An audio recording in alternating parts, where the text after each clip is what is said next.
Hello, my name is Daniel Kastetner, and I'm the president of Arizona State University's Air Devils AIAA Design Build Fly team. Our aircraft is the Duct Tape Overcast. Before we go any further, I'd like to thank Professor Takahashi for his guidance and expertise, and the rest of my team for all the hard work that they put into the aircraft. This plane wouldn't have flown without you guys. For the 2021 DPF competition, Air Devils' mission was to design, build, and fly an RC aircraft capable of deploying, towing, and retracting a sensor. The aircraft was built for 3 flight missions and a ground mission. Mission 1 is to fly the plane, Mission 2 is to carry a large payload of multiple box sensors to complete 3 quick laps, and Mission 3 is to tow the sensor through the sky, completing as many laps as possible in 10 minutes. Some of the trait studies we performed in the preliminary design stage focused on what shape the final aircraft would be. We decided upon a low aspect ratio, high wing design with a conventional tail and a bomb bay to ensure that the deployment and retrieval of the sensor were as smooth as possible. We also conducted a detailed paper study on what combination of sensor length and sensor quantity would achieve the greatest score, taking into consideration weight growth and mission performance, including takeoff capability, lap time, and power consumption, before ultimately deciding upon the design point of carrying 8 10-inch sensors. Now we'll move on to a discussion of our aircraft. Here are the performance specs for each of the missions. The low aspect ratio wing and high thrust motors ensure that the aircraft has the performance to lift the full 20-pound all-up weight before running out of runway.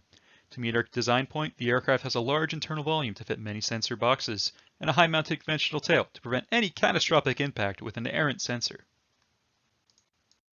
The Duct Tape Overcast is 68.5 inches stem to stern, 28 inches from the ground to the tip of the vertical tail, and has a 60-inch wingspan with a fuselage width of 8.5. It's built like a steakhouse but handles like a bistro with a split carbon fiber keel, laser cut wind structure, and 3D printed joints. For Mission 2, we have 8 total payloads, 2 aft of the wing, 4 below, and 2 ahead of the wing, with a winch mechanism that is flipped over for use in Mission 3. Here is our propulsion configuration. This was our first year using low kV motors in combination with high voltage batteries. They worked together to give us a combined takeoff thrust of 14 pounds while having the endurance for the full 10 minutes on Mission 3. Our control system utilized 2 transmitters and 2 receivers, one set to control the aircraft and the other to control the mission systems. Flying an RC plane is hard enough without having to be on the clock, and the 2 transmitter solution prevents the pilot from being task saturated. Our flight sciences team designed a fantastic wing for the plane. It has a varied camber throughout the span, starting inboard with an inverted NACA 220 before flipping to a standard 220 a few inches out. The camber smooths into a NACA 210 at the motor mount before finally a NACA 230 at the tip. The inverted camber ensures that the wing root stalls first, ensuring a mushy loss of lift stall instead of, oh god, I can't roll stall. The red X's in the bottom right chart represents where flow separates as the angle of attack increases, based on the Stratford criteria. Here are some more diagrams of our major components. Our manufacturing process relied on laser cut balsa, bass, and plywood for most of the structure. 3D printed joints were used in several places, as well as the front nose cone and end cap of our fuselage. We also laser cut production tooling out of wood to ensure the proper alignment of our torque box to the ribs while our fuselage was self-aligning. Our retrieval system used a geared brushed electric motor to ensure that the sensor is capable of being retracted under all flight conditions. It takes 20 seconds to fully deploy or retract the sensor, meeting the Mission 3 requirement of deploying before the first turn. And the focus of this year's competition, the sensor. It has a frustum with a hollow base to maximize the drag at the rear of the sensor for stability and is entirely 3D printed. It's 10 inches long, weighs 3/4 of a pound, and took 24 hours to print all the components. It uses a 10-foot braided aux cable to carry the signal from the aircraft-mounted receiver to the light on the sensor. And now for the part you've all been waiting for, the flight demonstration. But first, the technical inspection. Here's a walk around of the finished aircraft. You can see the low aspect ratio wing dominating most of the fuselage. High mounted tail to avoid strikes with the sensor.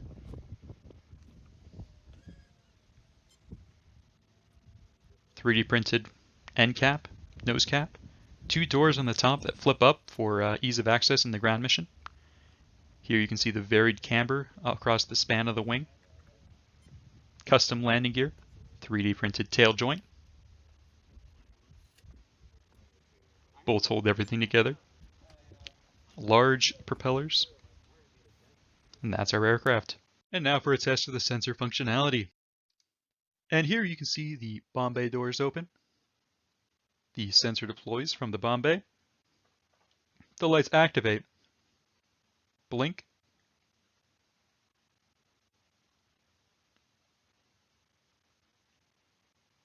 And finally, the sensor retracts before the bomb bay doors close.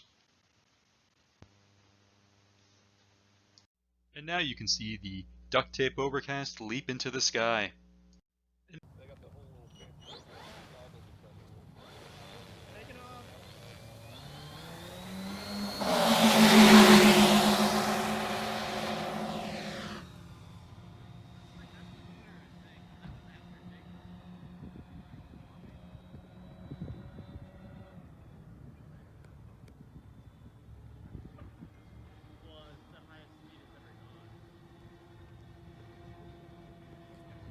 Now a landing by our test pilot and RC extraordinaire, Evan Draganchuk. Yeah, it's good.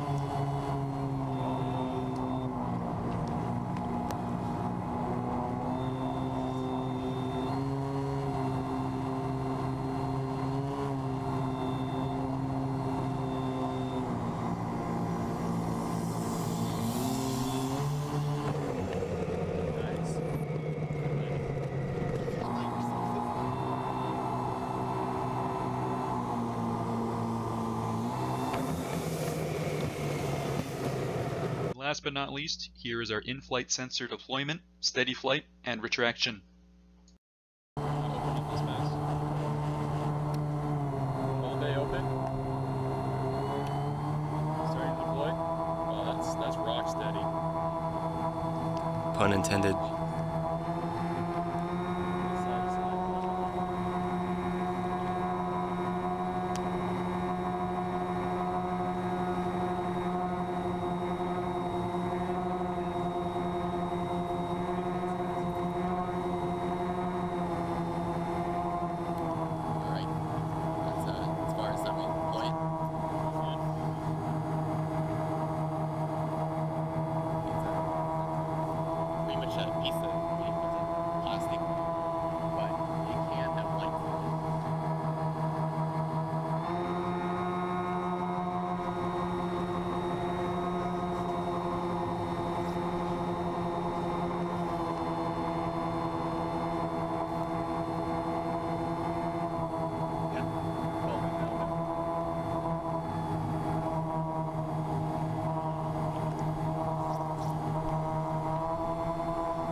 Beautiful, look at that.